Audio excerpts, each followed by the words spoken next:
Kesempatan kali ini kita melanjutkan tadabbur kita surat An-Naba ayat ke-37 sampai 40 atau sampai dengan ayat yang terakhir.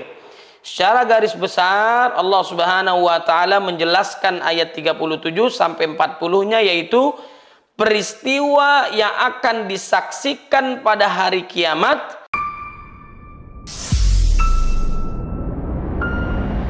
Bismillahirrahmanirrahim. Assalamualaikum warahmatullahi wabarakatuh. Alhamdulillahi rabbil alamin. Asyhadu an la ilaha illallah wahdahu la syarika lah, wa asyhadu anna Muhammadan abduhu wa rasuluh. Allahumma salli wa sallim wa barik ala sayyidina Muhammadin wa ala alihi wa sahbihi ajma'in, amma ba'd. Faqala Allah ta'ala fil Qur'anil Karim, a'udzu billahi minasyaitonir rajim. Bismillahirrahmanirrahim. وَلَقَدْ يَسَّرْنَا الْقُرْآنَ لِلذِّكْرِ فَهَلْ مِن مُدَّكِرٍ. وقال النبي صلى الله عليه وسلم خيركم من تعلم القرآن وعلمه. رواه البخاري. صدق الله العظيم وصدق رسوله النبي الكريم ونحن على ذلك من الشاهدين. Alhamdulillah, segala puji hanya milik Allah Subhanahu wa taala yang telah memberikan kita nikmat iman, Islam, ihsan, sehat wal afiah, panjang usia dalam ketaatan pada Allah Subhanahu wa taala. Mudah-mudahan tadabbur kita pada kesempatan kali ini diberkahi oleh Allah Subhanahu wa taala. Ikhwah fillah yang dimuliakan oleh Allah Subhanahu wa taala, pada kesempatan kali ini kita melanjutkan tadabbur kita surat An-Naba ayat ke-37 sampai 40 atau sampai dengan ayat yang terakhir. Secara garis besar Allah Subhanahu wa taala menjelaskan ayat 37 sampai 40-nya, yaitu peristiwa yang akan disaksikan pada hari kiamat dan perintah agar manusia memilih jalan yang lurus yang mengarah kepada Tuhannya, yaitu Allah Subhanahu wa taala. Baik, kita memasuki ayat ke-37-nya. A'udzu billahi minasyaitonir rajim. Bismillahirrahmanirrahim. Rabbis samawati wal ardi wama bainahuma ar-rahman la yamlikuna minhu khitaba. Tuhan yang memelihara langit dan bumi dan apa yang ada di antara keduanya, yang maha pemurah, mereka tidak dapat berbicara dengan Dia. Maksudnya adalah Allah Subhanahu wa taala menceritakan tentang kebesaran dan keagungannya, bahwa sesungguhnya Dia adalah Tuhan yang menguasai langit dan bumi serta semua yang ada pada keduanya dan semua yang ada di antara keduanya, dan bahwa sesungguhnya Dia adalah Tuhan yang maha pemurah yang rahmatnya mencakup segala sesuatu. Kemudian ayat yang tadi juga disebutkan la yamlikuna minhu khitaba, mereka tidak dapat berbicara dengan Dia, yakni tiada seorang pun yang mampu memulai berbicara kepadanya kecuali dengan seizinnya, semakna dengan apa yang disebutkan oleh firman-Nya dalam surat Al-Baqarah ayat 255, man dzalladzi yashfa'u 'indahu illa bi'idnih. Tiada yang dapat memberi syafaat di sisi Allah tanpa izinnya. Semakna pula dengan firman-Nya yang lain dalam surat Hud ayat 105, yauma ya'ti la takallamu nafsun illa bi'idnih. Dikala datang hari itu, tidak ada seorang pun yang berbicara melainkan dengan izinnya. Adapun firman Allah Subhanahu wa taala ayat 38 surat An-Naba ini, yauma yaqumur ruhu wal malaikatu saffa la yatakallamun. Pada hari ketika roh dan para malaikat berdiri bersaf-saf, mereka tidak berkata-kata. Ulama tafsir berbeda pendapat sehubungan dengan makna yang dimaksud dengan roh dalam ayat ini. ada beberapa pendapat di kalangan mereka mengenainya. Pertama, menurut apa yang diriwayatkan oleh Al-Aufi dari Ibnu Abbas, bahwa yang dimaksud dengan roh adalah arwah Bani Adam atau anak-anak Adam. Kedua, mereka adalah anak-anak Adam. Menurut Al-Hasan dan Qatadah mengatakan bahwa hal ini merupakan sesuatu yang disembunyikan oleh Ibnu Abbas. Ketiga, mengatakan bahwa mereka adalah suatu makhluk Allah yang bentuknya seperti Bani Adam, tetapi mereka bukan malaikat dan bukan pula manusia. Mereka juga makan dan minum. Demikianlah menurut Ibnu Abbas, Mujahid, Abu Saleh dan Al-Amashi. Keempat, menyebutkan bahwa dia adalah Jibril. Ini menurut apa yang dikatakan oleh Sya'bi, Sa'id ibnu Jubair dan Ad-Dhahak. Hal ini berdalilkan dengan firman Allah Subhanahu wa taala di dalam surat Asy-Syu'ara ayat 193 sampai dengan 194. Kemudian yang kelima, bahwa yang dimaksud dengan ar-ruh adalah Al-Qur'an.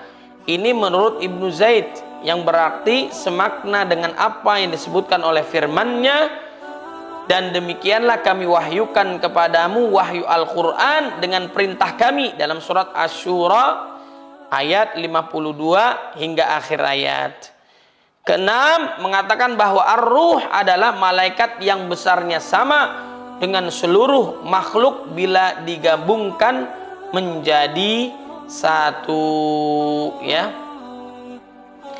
Masyarul muslimin rahimakumullah, Ibnu Jarir tidak berani memutuskan dengan salah satu dari pendapat-pendapat tersebut, tetapi menurut hemat Ibnu Katsir, pendapat yang lebih mendekati kepada kebenaran, hanya Allah jualah yang maha mengetahui, ialah yang mengatakan ruh adalah Bani Adam alias manusia. Kemudian Allah Subhanahu wa taala berfirman dalam surat An-Naba ayat 38, illa man adzina lahur rahman, kecuali siapa yang telah diberi izin kepadanya oleh Tuhan yang maha pemurah. Semakna dengan apa yang disebutkan oleh firman-Nya, la takallamu nafsun illa biidznih, dikala datang hari itu tidak ada seorang pun yang berbicara melainkan dengan izinnya. Surat Hud ayat 105. Begitu pula di dalam hadis sahih, wala yatakallamu yauma idzin illa rusul, dan tiada yang berbicara di hari itu kecuali hanya para rasul. Adapun firman Allah Subhanahu wa taala, wa qala shawaba, dan ia mengucapkan kata yang benar, dalam surat An-Naba ayat 38-nya, yakni perkataan yang hak, dan termasuk perkataan yang hak ialah kalimah tidak ada Tuhan yang berhak disembah selain Allah Subhanahu wa taala. Demikianlah menurut apa yang dikatakan oleh Abu Saleh dan Ikrimah. Firman Allah Subhanahu wa taala ayat berikutnya, ayat 39 surat An-Naba, dzalikal yaumul haqq, itulah hari yang pasti terjadi. Artinya pasti terjadinya dan tidak terelakkan lagi. Faman syaa'a takhadha ila rabbihi ma'aba, maka barang siapa yang menghendaki, niscaya ia menempuh jalan kembali kepada Tuhannya, yaitu jalan untuk kembali menghantarkan dia kepadanya, yang akan ditempuhnya untuk sampai kepadanya. Ayat yang ke-40-nya, inna anzarnakum adzaban qariba, sungguhnya kami telah memperingatkan kepada kalian hai orang kafir siksa yang dekat. Maksudnya adalah pada hari kiamat nanti.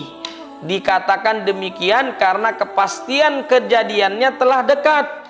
dan sesuatu yang pasti terjadi itu tidak dapat dielakkan kembali.